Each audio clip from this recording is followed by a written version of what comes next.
ఈరోజు తెలంగాణ ఉద్యమకారుల ఫోరం రాష్ట్ర చైర్మన్ చీమ సీనన్న గారు ఈరోజు సృష్టిలోకి చేయడం నిజంగా అభినందనీయం. ఈరోజు తెలంగాణ ఉద్యమకారుల ఫోరం జిల్లా అధ్యక్షుడిగా నన్ను నియమించినందుకు వారికి కృతజ్ఞతలు తెలియజేస్తున్నాను. మరియు రాష్ట్ర కమిటీ సభ్యులందరికీ కూడా ధన్యవాదాలు తెలియజేస్తున్నాను.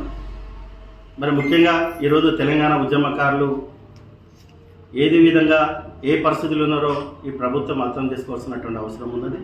ఎందుకంటే తెలంగాణ రాష్ట్రం ఏర్పడ్డ తర్వాత తెలంగాణ ఉద్యమకారుల బతుకులు నిజంగా ఆగమైపోయినటువంటి పరిస్థితి మనం అందరం చూస్తూ ఉన్నాం.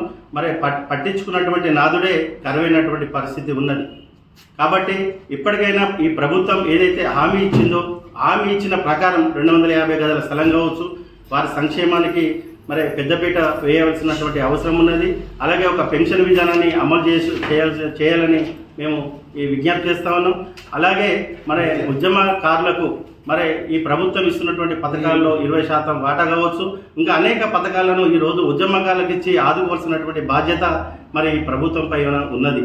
కాబట్టి ఇప్పటికైనా ఇచ్చిన హామీలను నెరవేర్చి మరి ఆదుకోవాలని మరి ఇప్పటికే తెలంగాణ ఉద్యమకారులు కొందరు అమరులైనటువంటి పరిస్థితి చూస్తూ ఉన్నాం. అనారోగ్యాల పాలై మరి ఇబ్బందులు పడుతున్నటువంటి పరిస్థితి ఉన్నాం.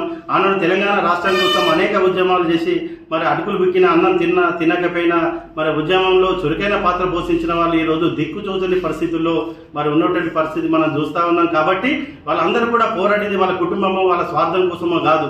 తెలంగాణ